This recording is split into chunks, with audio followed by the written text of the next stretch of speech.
¿Qué tal, queridos amigos? Soltaron las amarras. Ahora sí, a ver cómo les va a los que han dicho que aspiran a la candidatura presidencial de Morena. Esto no quiere decir que como antaño el candidato del PRI era visto como futuro presidente y ahora los morenistas quieren ver al candidato de Morena como el futuro presidente.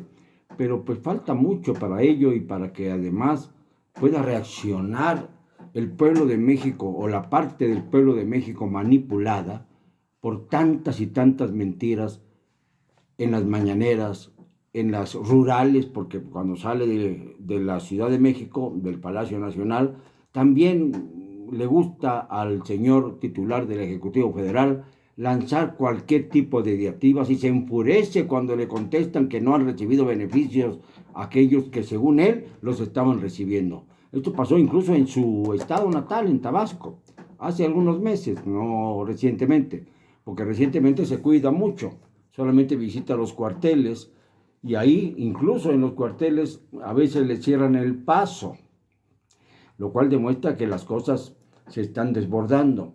Y claro, inaugura bancos del bienestar dentro de los cuarteles, e inaugura cuarteles de la Guardia Nacional, e inaugura carreteras, narcocarreteras para beneficiar a los narcotraficantes de Sinaloa para que tengan un paso más abierto por las sierras y llegar al norte del país con su mercancía llena de cocaína y fentanilo.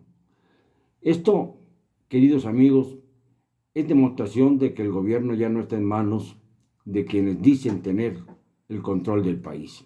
El gobierno está en manos de los narcotraficantes. Y esto se corroboró recientemente en las elecciones de junio pasado, cuando fue evidente la intervención del narcotráfico en cada una de las entidades, sobre todo en aquellas que renovaron gobernatura.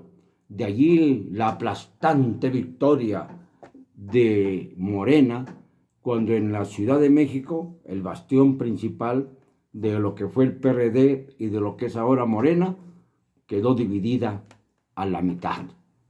Demostración clara de que quienes tienen más información y en donde hay menos manera de manipular los votos con las prácticas usuales de la vieja alquimia, no puede pasar ya un partido como Morena, que se ha convertido en un verdadero sucedáneo del PRI.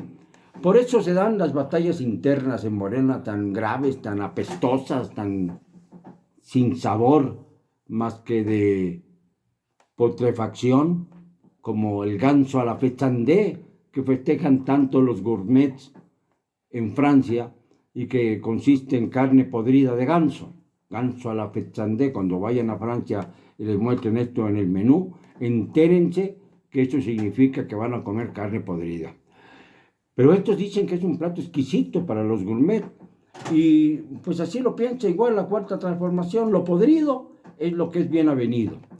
Y de ahí que el propio presidente de la República dé paso a una guerra frontal contra uno de los posibles precandidatos de Morena a la presidencia de la República, Marcelo Ebrard Casaubon, quien, como hemos venido diciendo en estas últimas horas, parece ser que la Fiscalía General de la República le tiene puesto el ojo no solo a Marcelo, sino a todos sus colaboradores, o mejor dicho, están empezando por todos los hombres del canciller, rememorando aquella película famosa de todos los hombres del presidente que trataba del caso Watergate en la época de Nixon, basada en las investigaciones de Carl Bernstein y de Woodward, que eran los periodistas que figuraban en Washington Post y que dieron a conocer toda la trama de Watergate desde el principio, hasta la caída de Nixon por la misma.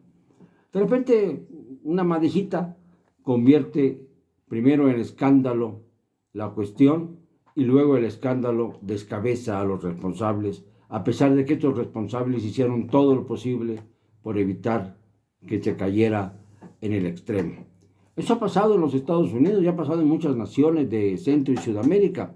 Y en México ya va siendo hora de que limpiemos la casa.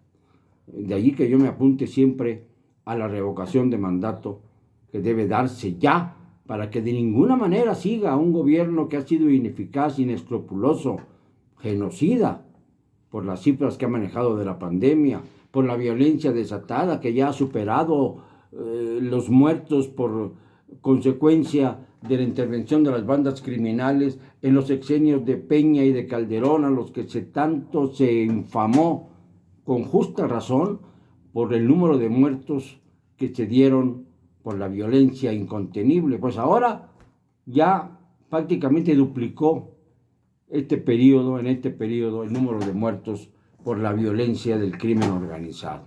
Más de 100,000.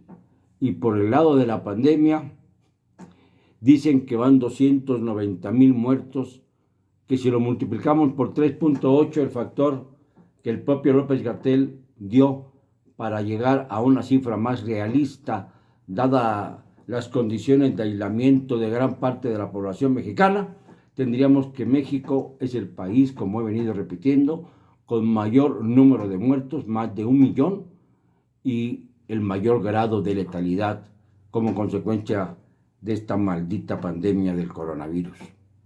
Así están las cosas. Pero mientras tanto, el presidente trata de anular a uno de sus precandidatos más importantes y da instrucciones, porque esto de la autonomía de la Fiscalía no se lo cree ni la bata de Gers Manero, porque ya saben ustedes que este hombre despacha en bata en su casa a los mejores y más importantes funcionarios del gobierno, a quienes le llevan alguna denuncia. Los recibe en su casa en bata, total. No hay lugar para vestirse ni ponerse una corbatita más que cuando el presidente lo ordena y se pone su abriguito de esos muy lucidores comprados seguramente en la Quinta Avenida de Nueva York o en algún sitio parecido, o quizá en España, en alguna de las tiendas favoritas de los reyes. En fin, que no hay fiscalía y que solamente esta actúa cuando el presidente levanta la voz. Y la levantó. ¿Para qué? Para que todo el conflicto derivado de la caída de la línea 12 del metro, del colapso de los trenes en un tramo importante por ahí, por Tláhuac, sea motivo para escarnecer a los funcionarios que rodearon al señor Ebrard. Entre ellos, desde luego, Enrique Orcasitas, que era director del servicio de comunicación colectiva del metro. Y esto, pues obviamente, tenía que recaer en él la responsabilidad de terminar correctamente esta línea 12 tan polémica y que dio lugar a que se investigara durante el gobierno siguiente, cuando sencillamente no se toleró que se fuera Marcelo Ebrard así nada más, sino que el señor Miguel Ángel Mancera, que fue su sucesor, señaló que había fallas estructurales en la línea 12, cerró el metro durante una etapa, supuestamente le dio mantenimiento a la línea 12 y dejó esta situación en manos de Claudia Sheinbaum. Pero a Claudia Sheinbaum la protege el presidente. Y la protege porque pues es como casi familiar de él. Ya lo hemos hablado en otras ocasiones. Y no se le investiga, por ejemplo, por la negligencia con la que actuó en el derrumbe terrible del colegio Enrique Rebsamen durante los sismos de 2017, que fueron verdaderamente catastróficos y que hicieron que este país, esta ciudad, se viera verdaderamente convertido en un caos. ¿Y dónde estaba Claudia Sheinbaum? Lavándose las manos, porque sabía muy bien que si investigaba a fondo lo del asunto del Enrique Rebsamen, no se iba a topar con los montajes de la Secretaría de Marina y de la niña Frida Sofía. No, se iba a encontrar con la mano del cardenal Norberto Rivera Carrera, que era el verdadero socio de la que ahora está presa con motivo de esta catástrofe que costó la vida de decenas de infantes. Pero Claudia Sheinbaum era la delegada en Tlalpan, en donde ocurrió la tragedia, y nunca se le pidieron explicaciones ni se averiguó quiénes habían sido los constructores, los malos constructores de este edificio? ¿Por qué razón se vino abajo la estructura? Cuando hay niños, cuando se trata de un colegio para infantes, jardín de niños, primaria, ¿por qué en una estructura mal hecha se coloca a los niños en una escuela que irremediablemente colapsa con el primer sacudimiento fuerte que sufre? Esto es algo que debíamos investigar más a fondo los periodistas, y lo vamos a hacer, porque Claudia Sheinbaum tiene muchos pecados encima. La línea 12 se le cayó a ella, no a Marcelo, aunque Marcelo haya sido el que haya iniciado la obra y le hayan dado un gato por liebre, por decirlo de alguna manera, y tuvo que salir del país porque tenía miedo de que Mancera lo atrapara y lo metiera a cuentas. No se atrevió a Miguel Ángel Mancera porque pues, también es un cobarde y no tenía pues ningún deseo de enfrentarse a uno de los favoritos de López Obrador. Y Claudia Sheinbaum pues de una vez se sacudió a Marcelo Ebrard para que no lo sigan igualando a ella en la carrera sucesoria. Esto es el fondo del asunto. A Marcelo se le está segregando. Y entonces yo me pregunto, ¿y cuándo va a cambiar de canciller, presidente? Porque si es tanto lo que debe Marcelo y es tanto lo que debe su equipo, no puede seguir dando la cara por el país, dado que usted no sale más que para alguna ocasión. Ya salió una vez para ir a ver a Trump, o bien cuando anuncia apenas que va a ir en noviembre a Nueva York, a la Asamblea General de la Organización de las Naciones Unidas, a hablar de corrupción. Seguramente habrá del nepotismo que existe en su gobierno, que es la forma más elevada y más sucia y más abyecta de la corrupción. Ojalá que hable de esto, que lo acompañen Martín Tirilín Tirilín y sobre todo Pío Pío Pío, el pollito y el cuentista, pues para ver si la flauta de Hamelin se lleva junto con López Obrador a todas las ratas de la ciudad. Pero eso está por verse. Lo que importa para él ahora no es la tragedia que están viviendo millones de mexicanos por la violencia desatada como consecuencia del narcotráfico y de la lucha por el territorio nacional. No, lo importante para él es quemar a todos los posibles precandidatos. Ya le tocará el turno a la señora Sheinbaum, quizá, a menos de que de veras quiera prolongar su mandato a través de una cara distinta que sería la señora Sheinbaum. Yo no sé si esta sea la intención o bien quemarlos a todos para insistir que él, López Obrador, es el único indispensable.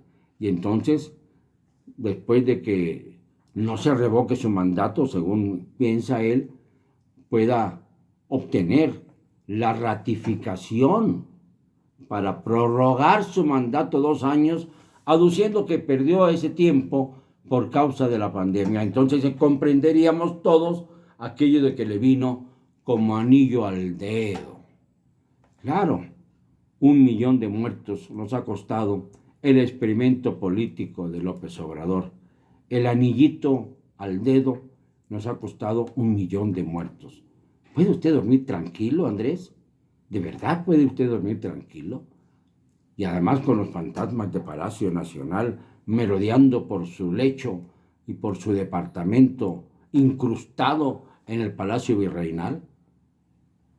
Ahora, ¿qué va a pasar? ¿Se va a ir usted contra los Monreal para dejar sin otro precandidato fuerte a Morena y refrendar a Claudia Sheinbaum o refrendar la idea de que solo usted es indispensable? ¿Este es el juego?